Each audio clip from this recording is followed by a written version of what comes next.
እውነተኝነት ነብዩ አለይሂ ሰላቱ ወሰላም ሙእሚን ሊሰርቅ ይችላል ሲሏቸው አው ዝሙት ሊሰራ ይችላል አው ይዋሻል ሲሏቸው በፍጹም አሉ። ይሄ እውነተኛ ሙስሊምና ሙእሚን መገለጫ ነው። ዛሬ የራሳችንን ተጨባጭ ስናየው ልብ የሚያቆስል የሚያደማ ውስጥን የሚያነባ ክስተት ነው ያለው። ድሮ ለሙስሊሞች በታማኝነት አንድ ዕቃ ከተሰጠ ቋጠሮንም ሳይፈቱ ይመልሳሉ ይባል ነበር። ዛሬ ግን የትኛው ሙስሊም ነህ ተብሎ ይጠየቃል አሉ። የትኛው ሙስሊም ነህ የድሮ ወይስ የዘንድሮ? ኢላ هذا الحد وصل بنا الحال። የሚያሳዝነው እዚህ ደረጃ ላይ መድረሳችን ነው። ዋሽተን የት ልንደርስ? አምታተን አጭበርብረን የት ልንሄድ? ምኑን በልተን ልንጠግብ?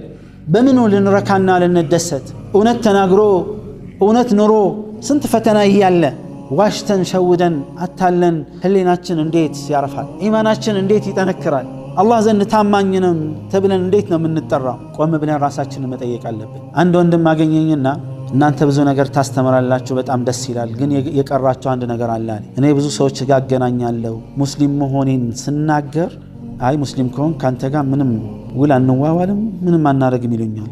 እና ይሄን ነገር ለምን አትናገሩም? በጣም ነው ያዘንኩት ሐቂቃ። ሁላችንም ጋር ይሄ ጉድለት ኑሮ ባህሪ እስኪሆን ድረስ ጥፋትና ወንጀል እኮ ይኖራል፣ ግን ባህሪ መገለጫ እስኪሆን ድረስ በአላህና በመልእክተኛው የማያምን ካፊር እስኪታመን ድረስ ሸሃደተይንን ያለ ሰው ተጠርጣሪ እስኪሆን ደረጃ ድረስ መድረስ ማለት በጣም ውርደትና ውድቀት ነው። ውሸት በጣም አስቀያሚ ነው። ውሸት ክፉ ነው፣ ማንም ያውቀዋል ትንሹም ትልቁም። ነገር ግን ባህሪያችን ለምንድን ነው ማድረግ የተሳነን?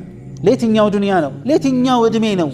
የትኛውን ህይወት ልንኖር ነው? ከማን የተሻለ ልንኖር ነው? ዱንያ ምርጥ ብትሆን ኖሮ በዱንያ መዝናናትና መርካት ዓላማና ግብ ቢሆን ኖሮ ከሰዎች ሁሉ ሀብታም የሆኑት ነብዩ አለይሂ ሰላቱ ሰላም ነበሩ። 2 ወርና 3 ወር ሙሉ ምግብ ለማብሰል ተብሎ እሳት ቤታቸው ሳይነድ ያሳልፉ ነበር። ተርበው የሚወጡበት ጊዜ ነበረ። አንድ ጊዜ ተርበው ወጥተው ረሱል አለይሂ ሰላቱ ሰላም በሌሊት ሰው የሚተኛበት ሰዓት አቡበክር ሲዲቅን አገኟቸው። ለምን ወጣህ ተባባሉ። አቡበክር ሲዲቅ ረሃብ አንገብግቦኝ ነው የወጣሁት አሉ። ነብዩም አለይሂ ሰላቱ ሰላም እኔም በተመሳሳይ መልኩ ነው። ትንሽ ይሄዱ እያለ ዑመር መጡ። እሳቸውም በረሃብ ተንገብግበው ሌሊት እንቅልፍ መተኛት ተስኗቸው ወጡ። ተገናኙ። አንድ ሰሃቢ ቤት ሄዱና በሉ ጠገቡ። ረሃባቸውን ካስታገሱ በኋላ ከበሉ በኋላ ስለዚህ ጸጋ አላህ ይጠይቀናል አለ ረሱል ሰለላሁ ዐለይሂ ወሰለም። ገንዘብ ሲበዛ ፈተና ነው፣ ሒሳብ ነው።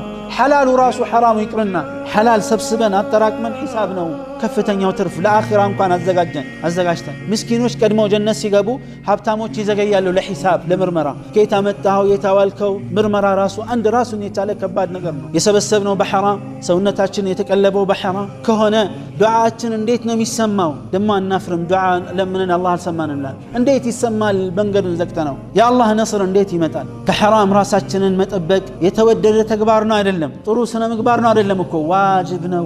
እውነተኝነትን መላበስ ዋጅብ ነው። ያልተላበሰ እውነተኝነትን ነገ አላህ ፊት ውሸታም ተብሎ ሲቀርብ አሳፋሪ ነው። ዱንያ ላይ በሆነ ነገር አጭበርብረናል ተብለን ፍርድ ቤት ስንቀርብ ወይም ሰው ፊት ስንቀርብ እንዴት ነው አንገታችንን ደፍተን ምንቀርበው? ፈማ ባሉኩም ቢልውቁፍ አማም አላህ ዐዘ ወጀል። ሰው ሁሉ በተሰበሰበበት አላህ ፊት ስንቆምስ እንዴት ነው የሚሆነው? ኢለይከ አንተ ሶባሒ مصفد بمسايا فاسكب ضياءك